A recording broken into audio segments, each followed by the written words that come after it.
everyone, hope you're well. It's been a while for me and I haven't filmed a video in a couple of weeks. I have been pre-filming all the previous videos knowing that September is going to be quite challenging in terms of time management.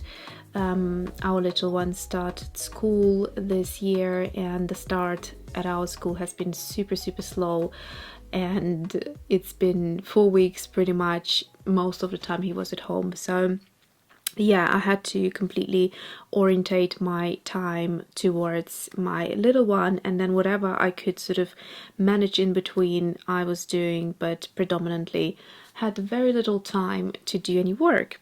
Now, do excuse my nails. I had a choice, either I film this or do my nails, and I thought I'll just jump into this.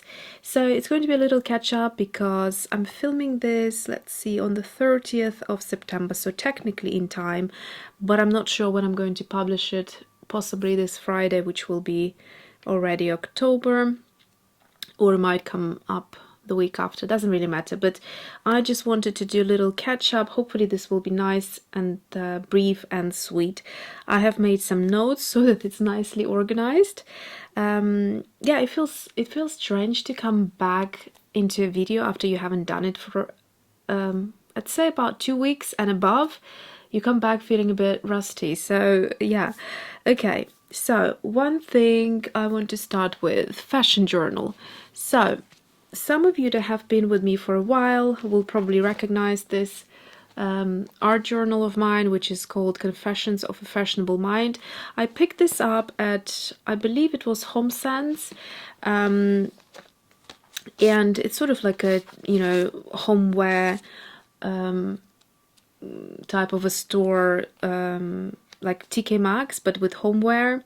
And I picked it up years ago just as a notebook. I didn't know what I wanted to keep in this notebook, what I wanted to write down, etc. And then it just kind of led itself into what the title dictated, and I really enjoy it. I haven't used it.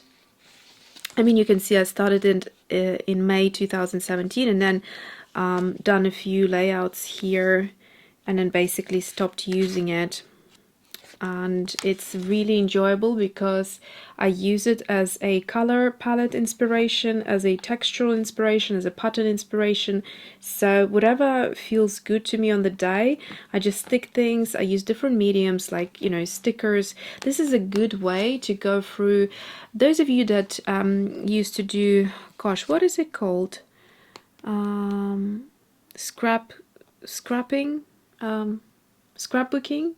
Scrapbooking, right? It just feels so weird saying that word. I don't know why.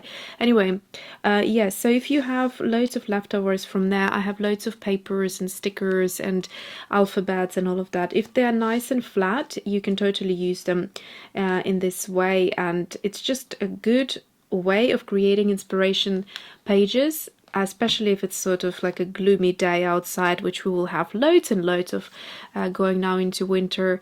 And if you don't feel really inspired doing anything art-wise, and then this is a good way. When I say art-wise, I mean sort of painting and things.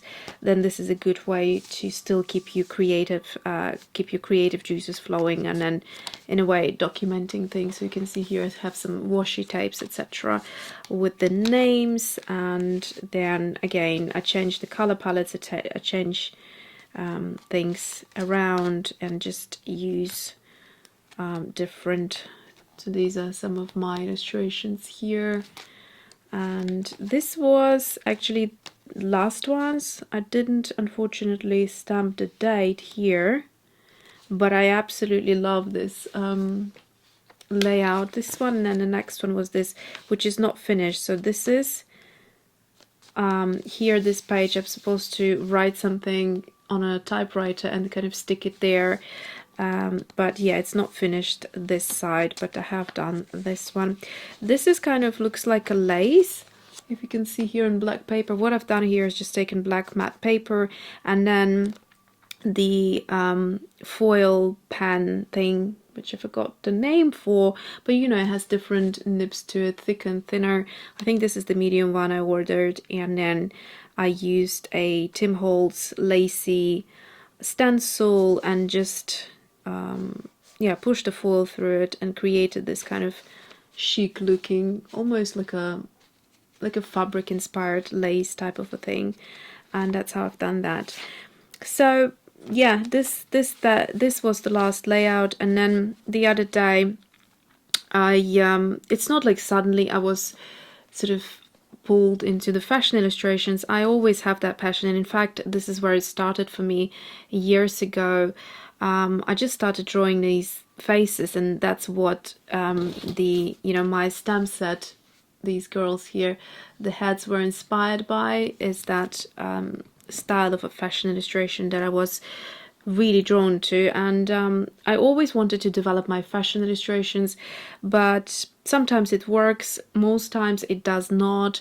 So I really feel like I have to learn a lot and work quite hard at it for it to come out. So this one was just one of those situations where I didn't do anything kind of experimenting. It just happened there and there. I had a little vision of what I wanted to do, and yeah, it felt quite good. So hopefully I will be diving into this fashion journal more often, and hopefully I can record some of the processes, but that's basically the plan going forward. And I will also share very quickly with you, I have been searching for a fashion illustration book, and although I have already a few by some very famous names, I wanted like a nice big book which will go through different artists and also teach you a lot.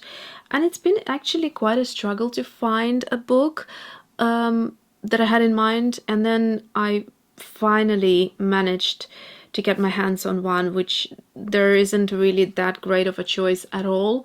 This book stood out, but again, it was a bit of a gamble because there weren't that many pictures on Amazon, but I can highly, highly recommend it. In fact, there was a YouTube fashion, I think she's a fashion designer. Recently she came out with a video suggesting like best or her favorite fashion books, and then this one was not included, which I was really surprised because it's a fantastic book. Anyway, so that's the book I mean. It's called Fashion Drawings. This is second edition, Illustration Techniques for Fashion Designers. It is amazing. It's super thick, it's huge, it's heavy, and I sat down one evening flicking through and I got so much inspiration. And in fact this illustration came from being inspired by that book. And yeah, actually I found a couple of things which I really wanted to try, and I think sometimes the best way to try is just to try and copy something, and through that process you can, you know, learn certain techniques or adapt certain techniques to your own style and then take it and work with it. And actually, as I started doing the illustration, my intention was to copy it, but I very quickly realized I did not want to, or I could not copy it. My hand was just moving in its own way and doing its own thing.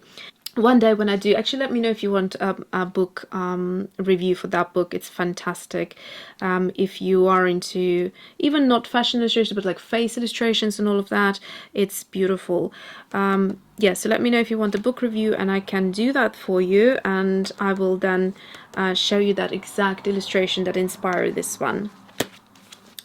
Right, let's check my list. Okay, so next one, autumn palette. So yes, I have created this autumn palette. For those of you that are not aware yet, this is my autumn palette. I still need to do a swatch card because I have to pull out my journal where I've done all the swatches to remind myself.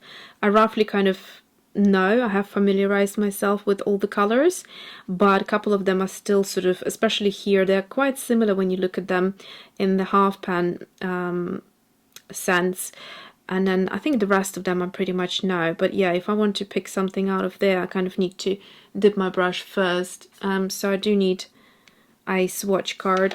I've decorated my palettes with stickers. So these stickers are, this is my other palette. I'll link them both down below, and they're actually always linked. especially. So this palette is linked. It's, I think I called it something summer palette, and then two of my other palettes are linked as well. So there's this palette here, which is this one here. I think I call it Candy palette. And then the other palette, which is the Face palette, is this one. This was the very first one I have put together. And so yeah, so some of the colors, I think they may be or may not be repeating throughout these three palettes. But if you're interested, so these are my three palettes that I have curated and customized to my liking and used quite a lot. And this is the latest one. So the stickers, they come from Mint Gardener. She really enjoyed, or her publicist really enjoyed my review on her book, which I'll pull out in a second, and they kindly sent me a few postcards and stickers from her to say thank you for the review. So that was super sweet. If you're watching, thank you so much, Sarah, for reaching out. And I'll just grab the book quickly. Alright, so I do love a good book, and this is definitely one of the top books I own, purely for the content, the quality of content, the amount of content, and it's just amazing, filled absolutely to the brim with useful information. And basically it is what it says: Modern Watercolor Botanicals, and the author is Sarah, oops, let me just bring it up, Sarah Simon, and she's known as the Mint Gardener on social media. So her Instagram is amazing. There's every day something happening, little videos, little tutorials, stunning pictures. I absolutely admire her garden. I have a little nice little garden myself, including a kitchen garden, so I'm into gardening and flowers and everything, so totally admire seeing her beautiful garden. Okay, so yeah, totally recommend that. I'll try to link up here the review if you haven't seen it yet. All the links will be provided below as always. Okay, let's move on to the next thing. So what do I have here in front of you? I have not forgotten, I did let you know recently in one of my Instagram posts that this video is still coming. I haven't filmed it yet. I have been playing around and trying to find the best or the most interesting swatches using Viridian. If you remember, quite a while ago I have mentioned that I discovered that Viridian is a great color to be used in neutralizing quinacridons. For some reason it was said, especially like pinks and all of that, to create beautiful skin tones.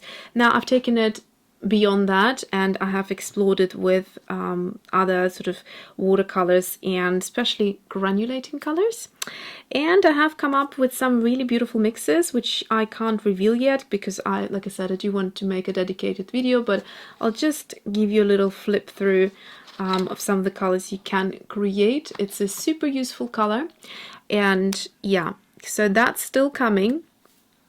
Okay, final thing, what I want to mention is discoveries. What have I discovered in the month of September? Now, I have finally ordered a few of the Princeton Neptune brushes. Now, I know some of my longtime followers or viewers here on YouTube have recommended these ages ago, or said that they love using them. And I never had one, so this is my first first trial. I haven't used them.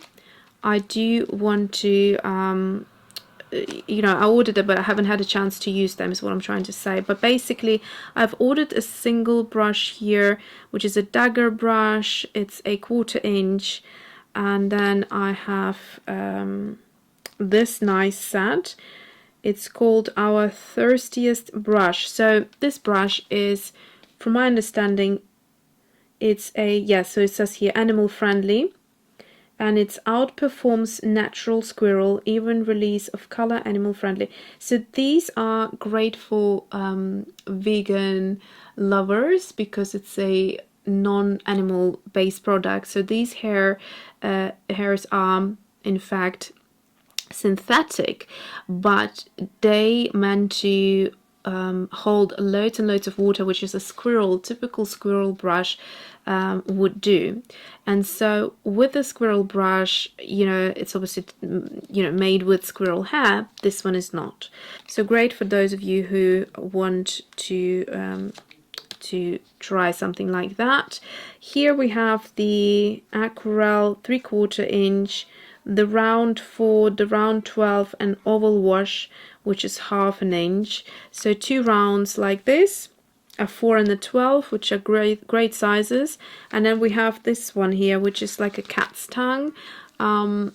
Nice little brush here, and then this flat brush. So I'm completely, and then I have the dagger brush. So 5 brushes there, which I think will really you know, keep me nice and busy. Okay, then there are a couple more things which I have discovered. Ecoline, Rembrandt Watercolours, and Art Graf. These sort of like, what are they called? Tailor shape chalks type of thing, but it's sort of watercolor form. Okay, so first of all, let's talk about these. The new color, the first one I have ordered is ochre, and I absolutely love it. The latest one I have ordered is sepia, and it's stunning because I had no idea, but it separates into sort of different pigments, and it has some granulation in there. Also, one of my viewers kindly shared that there is a brown color which I have now also ordered that is apparently super granulating. So yeah, those, I think I'm fine with those 3 colors. I don't think I would add any of the others. They seem to me like top colors. So yeah, beautiful. I'm, you know, ordering things in the colors that I know that I will enjoy using lately, because I have already quite a lot of sets and things. So now these days I'm just ordering things in the interesting colors. Okay, so then Ecoline is, again, I started with one, which was this one here, the yellow ochre, and then gradually I added 6 more colors, which I will do all like a separate haul and swatch video for you. But these are beautiful liquid watercolors, amazing quality, amazing colors, and love them. The final one is the Rembrandt Watercolours. Again, I'm keeping them all boxed up because I need to do like you know, swatching, and I want to open them while I do the video. So, but just to give you an idea, there's 3, 4, 5, 6, 7 new colors that I've added. I have absolutely fallen in love with that dusk pink that Irit sent me. And yeah, so quite looking forward to the other ones. There is a couple of interesting colors, which is like chameleon. I don't know what to expect from it, because it almost sort of looks to me like it has a base color to it, you know, like nail polish that changes from one to another. But I worry that it's just the top color that shimmers, so I don't know what to expect from that. Also here, for some reason, I thought it would be that similar to dusk pink, like a dark pink kind of black mix with some shimmers, but opening the cap, I noticed that it's completely just shimmers, like, you know, transparent base to it. So yeah, these are things to come, and I think that is it for today. So thanks so much for watching, hope you're keeping well, and I'll see you soon.